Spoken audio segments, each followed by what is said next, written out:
அடுத்து ஜெர்மனியில் NRW minister president திரு Henrik ஹூஸ்ட் அவர்களை சந்திச்சு பேசினேன். அவரும் அதையே தான் சொன்னாரு.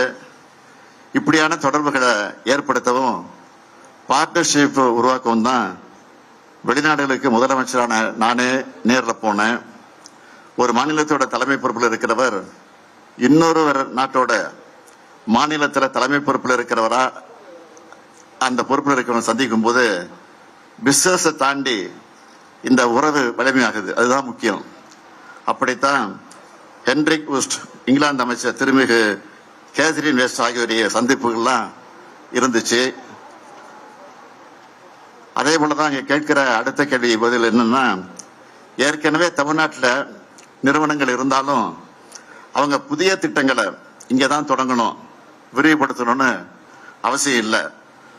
அவங்களோட புதிய முதலீடுகளையும் தமிழ்நாட்டிலேயே மேற்கொள்றதா உறுதி செய்ய வேண்டிய நிறுவன உயர் அதிகாரிகளை சந்திச்சு பேசுறப்பதான் அதை அவங்க உறுதி பண்ணாங்க.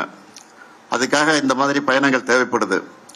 அது மட்டுமல்ல, தமிழ்நாடு கொண்டிருக்கக்கூடிய மனித வளம், உள்கட்டமைப்பு, வெளிப்படையான அரசு நிர்வாகம், சலுகைகள், இதை பத்தி முதலமைச்சராக இருக்கக்கூடிய நானே அவங்க கிட்ட எடுத்து சொல்றேன். இப்போ கையெழுத்தான ஒப்பந்தங்கள் மட்டும் இல்லை, இன்னும் பல முதலீடுகளும் பல நிறுவனங்களும் இந்த சந்திப்புனால நிச்சயம் தமிழ்நாட்டுக்கு வரும்னு நம்பிக்கையும் கொடுத்துருக்குறாங்க. உதாரணத்துக்கு சொல்லணும்னா, இன்னைக்கு 8ஆம் தேதி நான் வந்திருக்கேங்க. அடுத்து 2 நாளில் 11ஆம் தேதி ஒசூருக்கு போறேன். அங்கே ஒசூருக்கு சென்று 2000 கோடி ரூபாய் மதிப்பீட்டில் அமைக்கப்பட்டுள்ள டெல்டா எலக்ட்ரானிக்ஸ் தொழிற்சாலை ஆட்டோமேட்டட் லேன் அமைப்பையும் பணியாளர் தங்குமிடக்கூடிய இடத்தையும் திறந்து வச்சு 1100 கோடி ரூபாய் மதிப்பிலான புதிய தொழிற்சாலைகளுக்கு அடிக்கல் நாட்ட இருக்கிறேன். அதே மாதிரி ஏற்கனவே தூத்துக்குடியில் நடத்தின மாதிரி ஒசூர்லையும் முதலீட்டாளர் மாநாட்டை நடத்த போறோம். அங்கேயும் பல ஆயிரம் கோடி ரூபாய் முதலீடு வர இருக்கு.